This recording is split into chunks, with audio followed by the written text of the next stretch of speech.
I love that. Oh, we have a guest on this Halloween. Happy Halloween. Who do we have here? Trick or treat.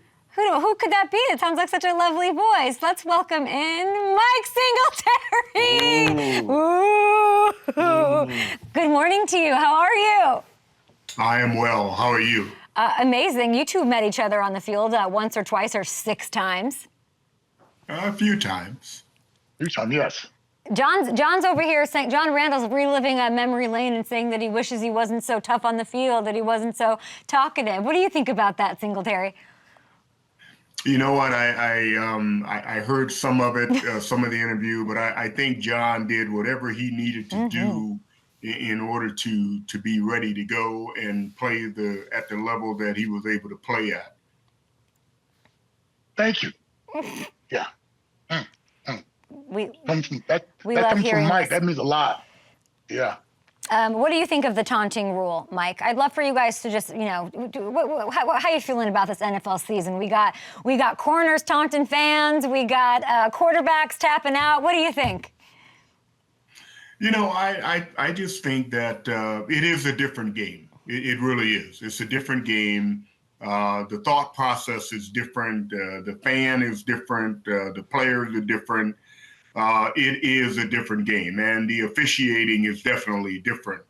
I think that, some of the ruling in the games today, it is what it is. Some of it I think is very good. Some of it I think is unfair. But as time goes on, I think where the NFL is going, what they're trying to do, at the end of the day, you're just trying to protect the player. But consistency is the word that needs to be used. And right now it's just not consistent. And I'm hoping that they develop a system where it's not only consistent, but it's fair across the board. The referees, I think, in many cases, are not aware of some of the things that some of the results of some of the things that are happening on the field. They're innocent. They're just calling what they're paid to do. It's not their fault.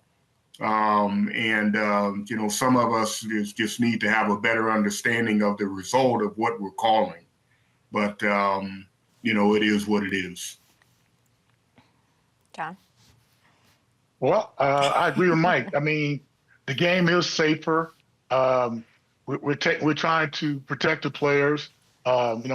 Lesser concussions, and I think in the long run that helps out all the guys. And if that's the route we have to take to protect the players, then that's the route we have to take. I see a lot of guys that I played against, or played with, and I notice a lot of guys are not doing so well. But with all the new helmets we have helmets for offensive linemen, helmet for defensive linemen, helmets for quarterback, and they're protecting the players. And we played in the era of the 80s, 90s, where the game was a little different. And but now the game is safer, and we have more people watching the game, more people participating in the game. We now have flag football, and but I'm okay with the direction that the game is going. But I agree with Mike about the referees, because the Minnesota Vikings, we had a little play last week where the referee missed that face mask, and so.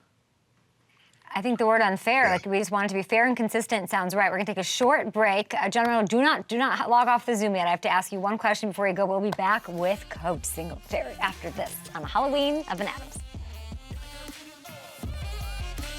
Okay, I can't let you both go without getting from two of the more intense guys in the league. I need to know, and I'll start with you, John. You were two known scary players, scary characters in the league. Who, John, would you say is that guy for you? I'm dying to know. Who's Scariest player? Who's a nightmare? I would say. Larry Allen for the Cowboys. We used to battle. I got my 100th sack over Larry Allen, but Larry was such a different player because he didn't talk. And I would try him multiple times to try to get something out of him. And he would come on the field, he would have a dip in his mouth, and he would be drooling, and the dip would come running out of his mouth, down his face, on his jersey. And he kind of reminded me of like Jabba the Hutt, because he was kind of smile and jiggle, and it would just run down. But he was such a different guy, but so strong. I mean, he bench pressed 692 pounds. And like I said, we would battle. I would get a sack. He would knock me down. I would come back. But on the facing Larry Allen, you had to be very precise on where you stepped. You had to make sure that you didn't swim Larry Allen, because if you tried to swim him, you could maybe have a rib or two broken. And but man, he was such a dominant player. And but I always made sure that when I played Larry Allen, I was at my best. An absolute legend. Rest in peace to Larry Allen. Mike Singletary, who was that player for you? Wow. I would say John Hanna. John Hanna was a guy that I played against early in my career. And John used all of his face mask. His face mask smashed his face. And he sounded like a Mack truck coming off the line, and he was on all four.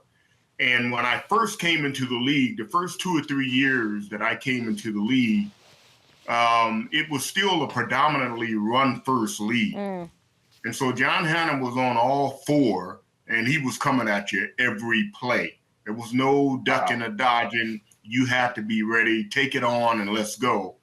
But he was, to me, one of the most sound, physical, nasty guys coming off that line, and you had to be ready. His last game was that Super Bowl against you in '85. So lots of love from him. Thank you so much, John. Great to see you. Happy Halloween. Nice to see you too. Stay scary.